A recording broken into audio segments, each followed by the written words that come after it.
The night was cold, and the city lights flickered against the wet stones. Crowds moved fast through the market street, their boots splashing in shallow puddles. No one stopped, no one cared. But near the wall, half hidden in the shadows, an alien girl sat curled up. Her thin arms hugged her stomach. Her body shivered from hunger. Her eyes half closed as if sleep and death were fighting to take her first. People passed, but they looked away. To them, she was only another stranger, another mouth too hungry to feed. Her skin glowed faintly under the moon, different from the humans around. Her hair, once bright, was now tangled and dull. Every breath she took sounded weaker, and still she whispered nothing, asked for nothing. She just sat there waiting for the world to end her pain. A man walked into the market, tired from his own long day. His name was Daniel, a worker, a human with nothing left except one small pack of food. It was his last meal for the night. Bread, a little meat, and some water, enough to keep him standing tomorrow, but nothing more. He clutched it close. Thinking of his empty home, he had no family, no one waiting, only silence. But when he looked left, his eyes caught her. The girl was trembling. Her head leaned against the wall, her lips cracked, her hands shaking too weak to rise. For a moment, Daniel froze. He told himself it was not his problem. He told himself he had barely enough for himself. But his feet would not move. His chest felt heavy. Why did it feel like she was staring into his soul even with her eyes closed? He stood there, torn between hunger and heart. One more step and he could be gone. He could eat, he could sleep, he could live. But another voice whispered inside him, "If you walk away, she will die tonight." He swallowed hard, the taste of his own dry throat reminding him of her pain, and slowly he moved closer. The girl noticed him, her eyes, golden and dim like dying light, opened just a little. She did not speak. She only looked at him with a question that needed no words. "Will you help me?" Daniel knelt down, the pack of food still in his hands. He stared at it, then at her, then back again. It was not fair, he thought. Why him? Why tonight? But deep inside he already knew the answer. He unwrapped the bread, the smell of it rising into the cold air. The alien girl's eyes widened, her body shaking even harder. Her lips parted, but still no sound came. Daniel's hands trembled as he placed the food into her weak fingers. "Take it," he whispered, his voice almost breaking. The girl's hands were cold against his, but they closed around the bread as if it was treasure. She lifted it slowly. Every bite looked painful yet holy. She chewed like someone afraid the food would vanish if she blinked. Tears formed in her eyes, rolling down her pale cheeks, and Daniel just watched, his chest tight. He had nothing left for himself now. But strangely, he felt stronger than ever. Around them, the market noises grew. Merchants shouted, guards walked, people laughed. But for Daniel, the world had gone silent. There was only this girl, this fragile life in front of him, and the strange warmth that grew in his heart as he saw her eat. When she finished the last piece, she looked at him again. Her lips moved, but only a whisper came. "Why?" Her voice was rough, weak like broken glass. Daniel gave a small smile, though his stomach ached with emptiness. "Because no one else would," he said. The girl lowered her head. Her shoulders shook, not from hunger now, but from something deeper. She was crying silently. For the first time in days, maybe weeks, someone had chosen her life over their comfort. Someone had seen her not as a burden, but as a person. Daniel leaned back, resting against the wall beside her. He knew tomorrow would be harder for him. But at this moment, he felt no regret. He had given his last meal. Yet he had gained something else, something he could not name yet. Perhaps he thought he had gained hope, but then, in the far distance, he noticed movement. Two armored figures stepping into the street, their eyes scanning the crowd, their weapons strapped to their sides. And though Daniel did not understand why, the alien girl's trembling grew sharper. Her eyes widened with fear. She whispered only one word. "They found me." The bread was gone, but the taste of it still lingered on the alien girl's lips. Her eyes glowed faintly now, not from strength but from a fragile spark of life. Her body still shook, yet there was warmth in her stomach for the first time in days. She looked at Daniel as if he were not real, as if humans could not possibly give away their last food. And yet here he was, sitting beside her on the wet ground. Daniel's stomach growled, sharp and painful. He pressed a hand to it but said nothing. He had made his choice, and now he watched her carefully. The girl held the empty cloth in which the bread had been wrapped. She kept staring at it, almost afraid the food might come back or disappear again. Then slowly her eyes filled with tears. "First bite in 3 days," she whispered. Her voice cracked so quiet he almost didn't hear. Daniel's chest tightened. 3 days. No food, no water, nothing. How had she even survived this long? He leaned closer, speaking gently. "What's your name?" The girl's lips trembled. Her throat worked as if forcing out sound hurt her. "Lyra," she said finally, the name weak but real. Daniel nodded. "I'm Daniel," he answered, "a simple man." "Nothing special." Lyra looked at him strangely, as though unsure if she could believe that. Around them, footsteps echoed. The armored guards moved down the street, their eyes sharp and searching. Daniel noticed Lyra tense. Her hands gripped the cloth tighter. Her shoulders hunched, her breath caught in her throat. Daniel saw the fear in her golden eyes. "Are they looking for you?" he asked in a low voice. She didn't reply at first. Instead, she lowered her head as if hiding her face could make her invisible. Daniel reached out and touched her arm gently. "Lyra," he said firmly, "tell me." She swallowed hard, then whispered, "Yes." Daniel blinked. He had expected hunger, maybe even sickness, but hunted? Why? He wanted to ask, but she shook her head quickly. Don't ask now," she begged. "If they see me..." "I'm finished." The guard stopped near a stall.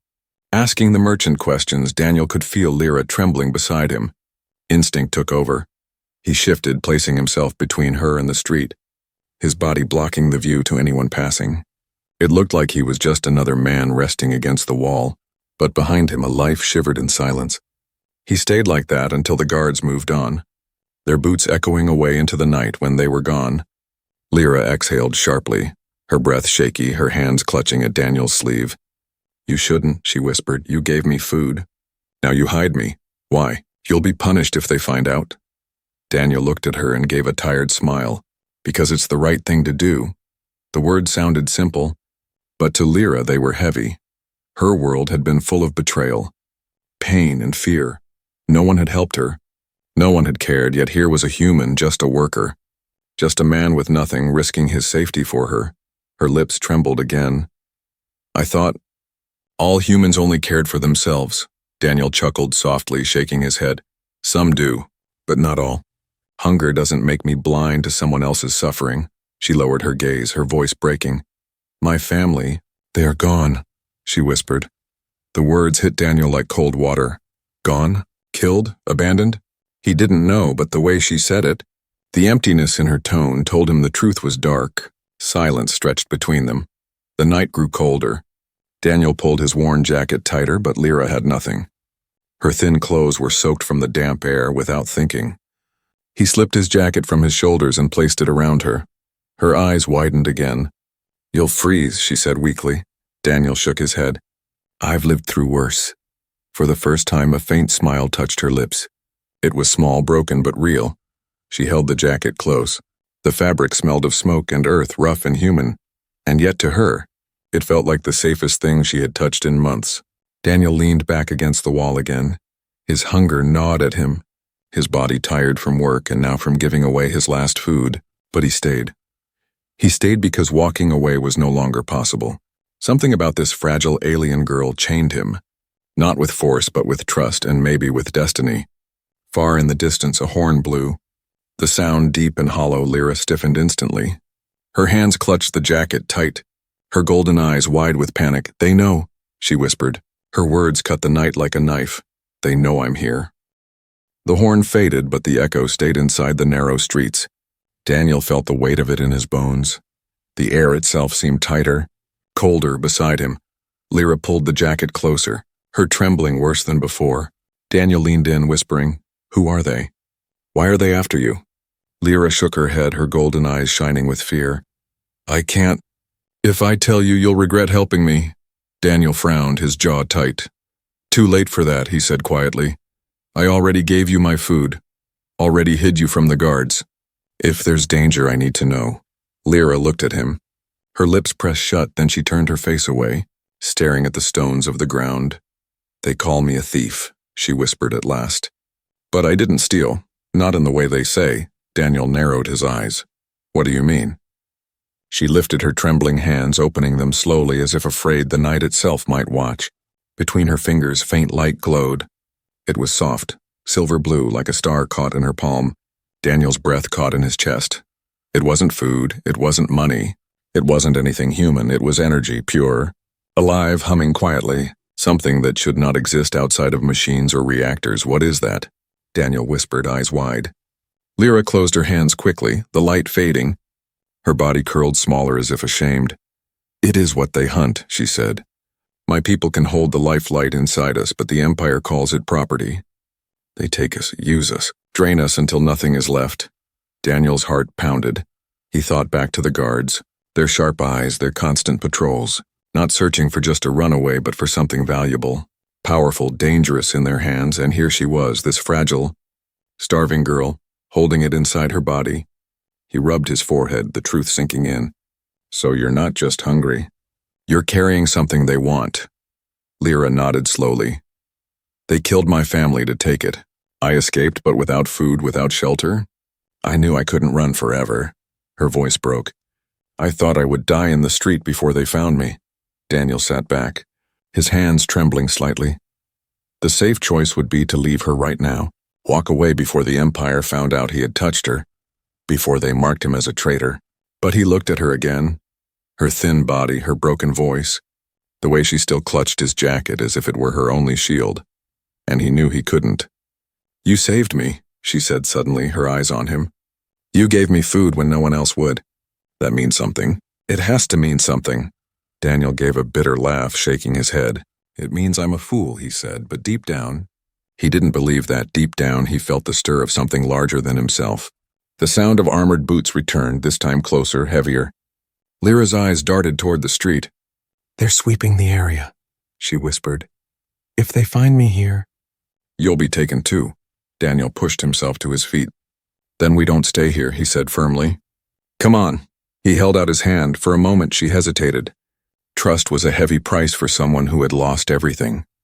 But slowly she placed her cold hand in his, her fingers small and shaking against his rough, calloused palm. He pulled her up, steadying her weak body. We'll move through the back alleys, he said, quieter there. They won't expect us to slip into the dark. Lyra nodded. Though her face showed doubt, her body was weak.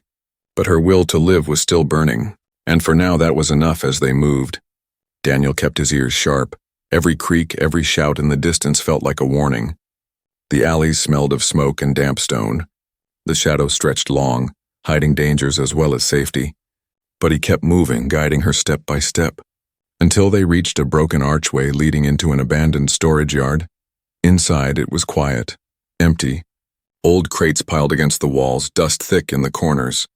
Daniel guided her to sit on one of the crates. You need to rest, he said. She shook her head quickly. No time. They'll keep searching until they find me. Daniel crouched in front of her, his face firm. Then tell me everything, he demanded. If I'm risking my life, I need to know what I'm protecting.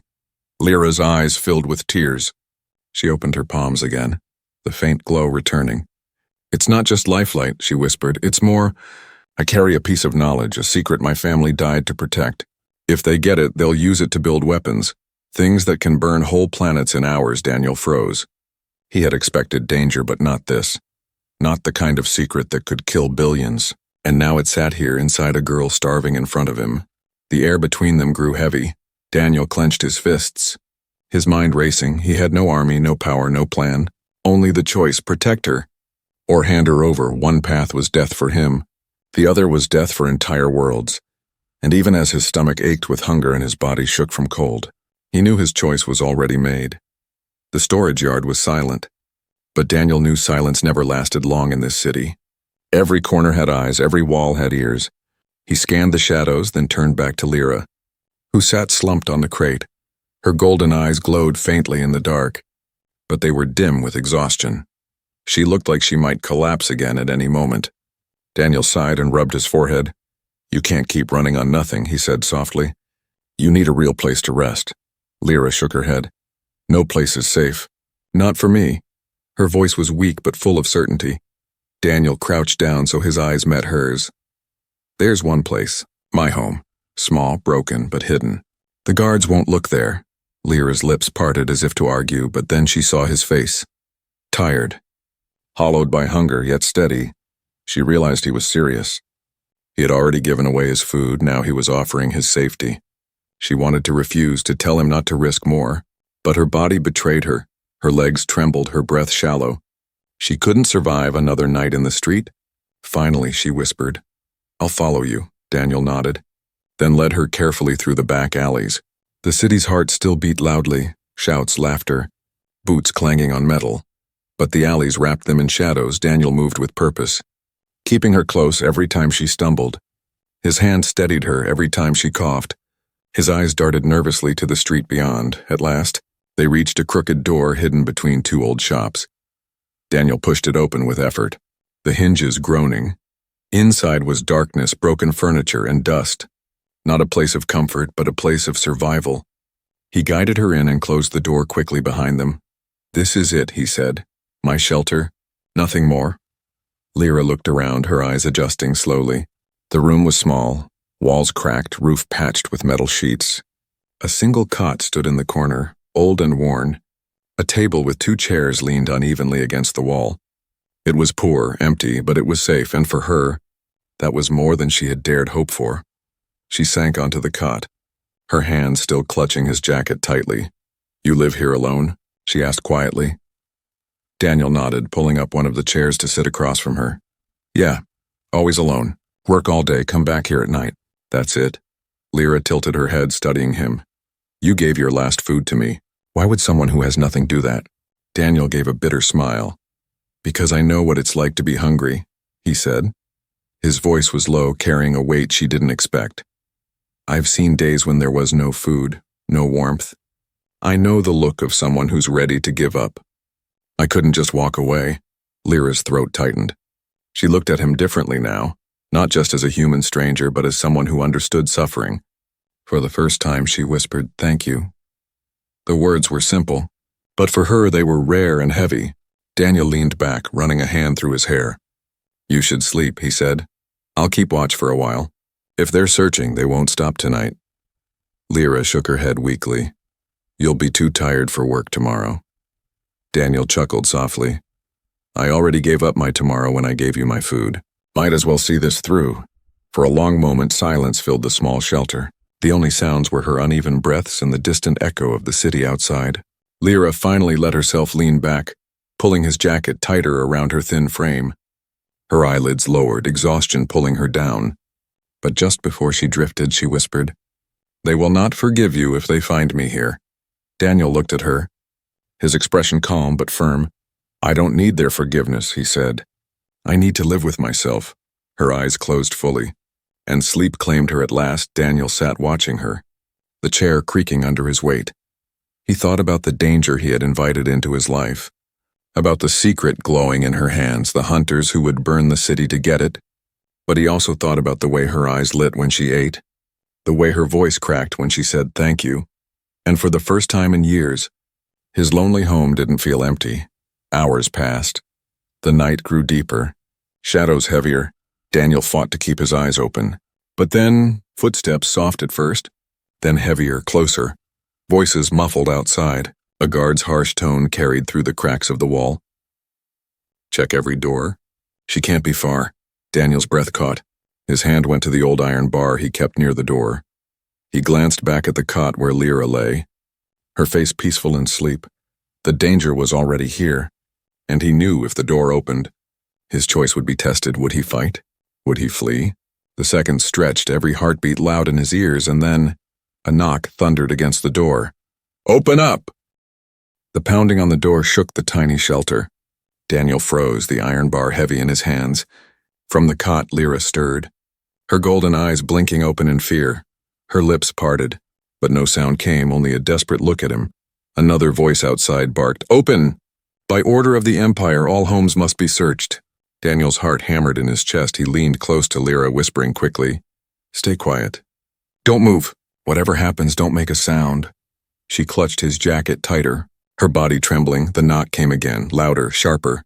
Daniel forced himself to breathe, then called through the door, "Coming!" "Just a moment."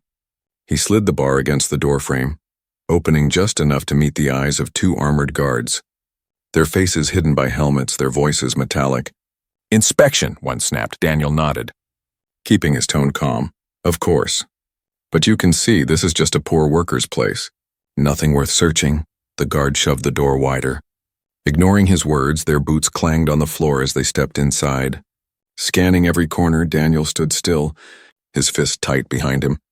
In the shadow of the cot, Lyra lay completely still, her body hidden under the thin blanket, her breaths shallow, silent. The guard sniffed around, kicking at crates. Peering into corners, one paused. His helmet turning toward the cot, Daniel's chest turned to ice. He forced a laugh, stepping forward. Only thing you'll find there is a broken bed. Trust me, it creaks louder than a dying mule. The guard hesitated, then grunted. Pathetic, he muttered, turning back after another minute. They stomped out, slamming the door behind them. Daniel waited until their footsteps faded into the night before dropping the iron bar back into place. He turned to see Lyra sitting up, her face pale, her hands shaking. They were so close, she whispered, her voice cracked with terror. Daniel knelt down in front of her. They didn't see you. You're safe. For now. But even as he said it, he knew safety was an illusion. The search would continue, house by house, until someone gave the soldiers what they wanted. And in this neighborhood, secrets did not last long. The next morning, rumors spread quickly. Daniel went to fetch water from the well at the end of the street. Voices carried in the cool morning air. She's here, I tell you, a neighbor whispered. I heard the guards, an alien girl with strange eyes, dangerous. There's a reward for her. How much? Another asked. Enough to buy a new life, came the answer. The words twisted in Daniel's gut. He kept his face blank, walking past them with his bucket. But inside, fire burned in his chest. If even one neighbor suspected, they could betray him for money, and the Empire would not forgive him for hiding her. When he returned, Lyra sat quietly by the window, watching the street below, her golden eyes filled with sadness. They talk about me, don't they? She asked. Daniel set the bucket down, not meeting her gaze. People talk about everything, he muttered. Lyra shook her head. No, I can feel it. Their voices carry hate. They want the reward more than they want justice. Daniel sighed, sinking onto the chair beside her. That's how it is here. Money speaks louder than kindness. But you can't blame them. They're hungry too. Desperate people make desperate choices. Lyra looked at him sharply. And you? You were hungry. You were desperate. But you gave me food. Daniel had no answer to that. He only rubbed his tired face and said, Not everyone listens to their stomach first. The day dragged on slowly. Guards patrolled every street, their helmets glinting in the sun. Every knock on a neighbor's door made Daniel tense. Every laugh outside felt too sharp, too curious. By evening, he realized their danger had doubled. It wasn't just the soldiers, they had to worry about the neighbors too. That night, as Lyra tried to rest, she whispered into the dark, My family used to tell me, trust is the rarest food in the galaxy. Harder to find than bread, harder to keep than water. Daniel sat by the window, keeping watch. He turned his head and asked softly, Do you trust me? Lyra's eyes opened, glowing faintly in the shadows. Yes, she whispered. Even if it kills me, I trust you. The words hit Daniel harder than he expected. Trust, so simple, so fragile. And yet in her voice, it sounded like the most valuable thing she could give. He nodded once, silently promising himself that he would not betray it no matter what came. But outside, betrayal was already stirring. The next morning, when Daniel stepped into the street, a man leaned against the wall, watching him with narrowed eyes, a neighbor, one who had always been greedy, always listening where he shouldn't. He smirked and said casually, Strange how the guards didn't search your house very well, Daniel. Strange how you always come back looking more tired than usual.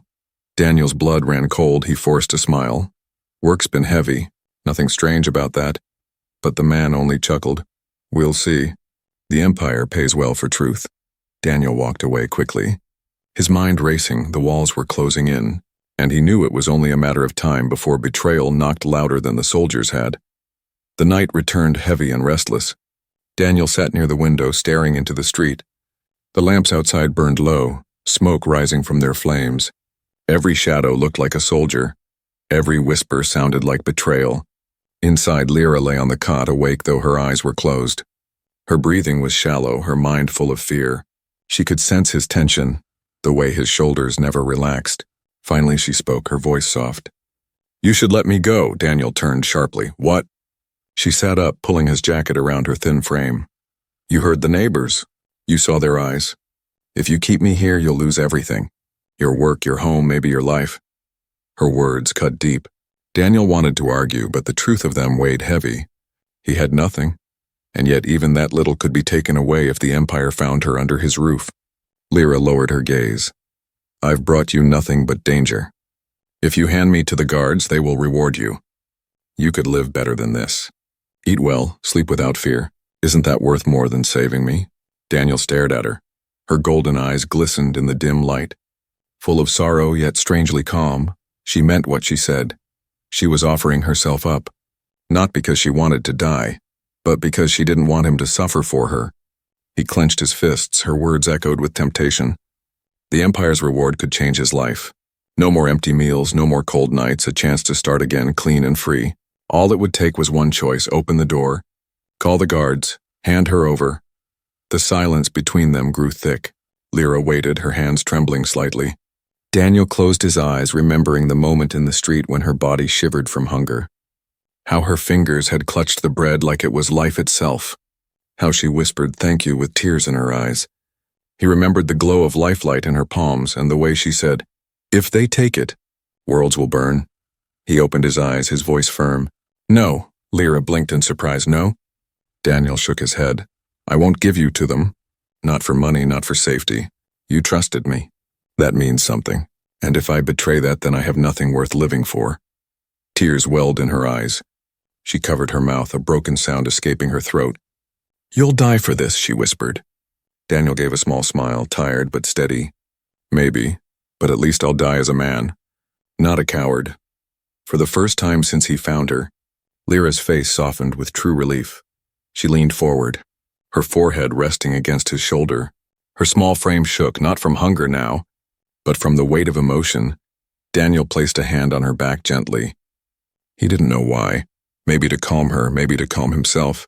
Outside, a door slammed, voices rose. The neighbors were restless, whispering, plotting. Daniel stiffened, listening, through the cracks of the window. He saw movement. 2 men talking quietly, glancing toward his shelter. His chest grew tight. They're close, he muttered.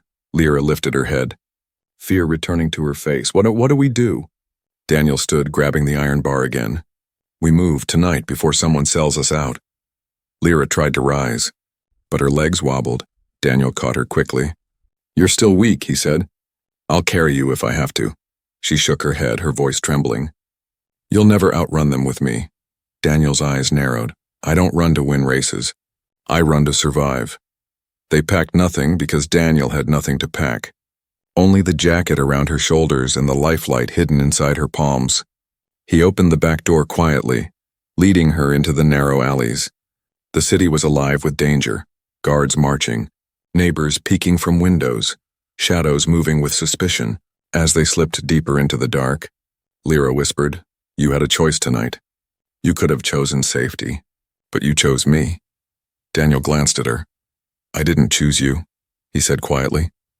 I chose what was right. And sometimes, those are the same thing. Her lips trembled.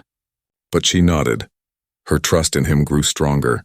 Like a flame refusing to die behind them, the horn sounded again. Loud, sharp, closer than before, the Empire was tightening its grip. And Daniel knew, the real choice had only just begun. The horn echoed through the night. Daniel's grip tightened around Lyra's hand as they stumbled through the narrow alleys. Her steps were weak, her breaths sharp, but she refused to let go. Behind them, boots pounded on stone, voices barking, orders. The guards were closing in. Daniel pulled her into the shadows of an abandoned courtyard. Quiet, he whispered, pressing his back against the wall. Lyra leaned against him, her body trembling. The sound of armored soldiers grew louder. Lanterns flashed across the walls, beams of light slicing the dark. They'll catch us, Lyra whispered, her golden eyes filled with despair. Daniel shook his head firmly. Not tonight. Not while I still breathe. He guided her toward a hidden stairway that led down to the old drainage tunnels. Few people dared use them. They stank of rot and echoed with strange sounds. But Daniel knew the city better than the soldiers did. If they could reach the river through the tunnels, maybe they had a chance. The tunnels were cold and damp, water dripping from the ceiling. Their footsteps echoed too loudly. Lyra clung to his jacket, her face pale. Daniel carried her part of the way. When her legs gave out, his arms burned with effort, his stomach hollow with hunger, but he refused to stop. Then ahead, light flared. Soldiers, already inside the tunnels, blocking their escape. Daniel froze, heart hammering. The soldiers raised their weapons, voices sharp. "There she is, the carrier." Lyra's body shook violently. Her palms glowed faintly, the lifelight inside her reacting to fear. She clutched Daniel's arm desperately. "I can't be taken," she whispered. "If they drain me, planets will burn. I can't let them have me." Daniel looked into her eyes. He saw the terror, the hopelessness, the weight of a galaxy on her thin shoulders, and he made his choice. He set her gently behind him, lifting the iron bar he had carried all this way. The soldiers laughed at the sight of a single starving man with a rusted weapon, but Daniel's voice was steady as he said, "You'll have to go through me first." The soldiers advanced. Daniel swung the iron bar, cracking against armor. The clash echoed in the tunnel. Pain shot through his arms, but he did not falter. He fought like a man who had nothing to lose, like a man whose kindness had turned into fire. One soldier stumbled back, another struck him across the ribs. He fell to his knees, gasping. But when he looked back and saw Lyra's terrified face, he rose again, blood in his mouth, fire in his eyes. "Run," he shouted at her. "Find the river, don't look back." Lyra shook her head, tears streaming down her cheeks. "I won't leave you." Daniel grabbed her wrist, forcing his words through the pain. "You trusted me. Now trust me to give you a chance. Go." Her body shook, torn between fear and love for the only kindness she had known. But at last, with a cry, she ran into the shadows, her glowing palms lighting the way. The soldiers tried to follow, but Daniel stood in their path. Every strike against him was answered with another swing of his iron bar. He was beaten, broken, bleeding, but he never moved aside. Finally, the soldiers knocked him down. His body hit the wet stones, his breaths shallow. One soldier sneered, raising his weapon for the final blow. But before it could fall, a flash of silver-blue light burst through the tunnel. The lifelight, Lyra's power, flared bright. The soldiers staggered, blinded, and in that blinding glow, Daniel smiled. She had escaped. The last thing he felt was peace, the knowledge that his kindness had not been wasted, that his choice had given someone a chance to live. Then darkness claimed him. Days later, in a faraway forest beyond the city, Lyra knelt by the river, clutching Daniel's jacket around her shoulders, her body still weak but her spirit alive. She whispered his name softly, her golden eyes filled with tears. He gave everything. For me. She pressed her glowing, palms together, a promise whispered into the wind. "I will not waste the life you gave me, Daniel. I will carry it. Always." And though he was gone, his kindness lived on, not just in her survival, but in the hope that one human's last meal, one human's last stand, could change the fate of worlds.